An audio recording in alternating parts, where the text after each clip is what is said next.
हे मुंहिंजा झूलेलाल, निमाणनि जा आधार, बीमारनि जा दातार, करोना वायरस जे दुख खे नष्ट करण वारा मुंहिंजा पीर लाल साईं तव्हांजे दर ते इंसानी जीव ही पलव था पाइनि।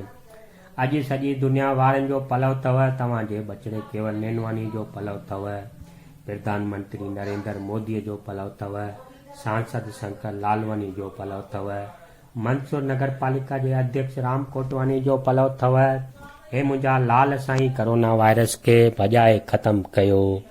हे मुंहिंजा जिंद पीर लाल साईं, 2020 में अलाए कंहिंजी नज़र सॼी दुनिया खे लॻी वई आहे। झूलण बसि तव्हां हिन बीमारी करोना वायरस खे भॼाए कढो त हे मुंहिंजा झूलण दरिया शाह सॼी दुनिया जी संगत तव्हांजा मेला गॾु थी करे वरी हमेशह मल्हाईंदी रहे। आयो लाल चओ झूलेलाल।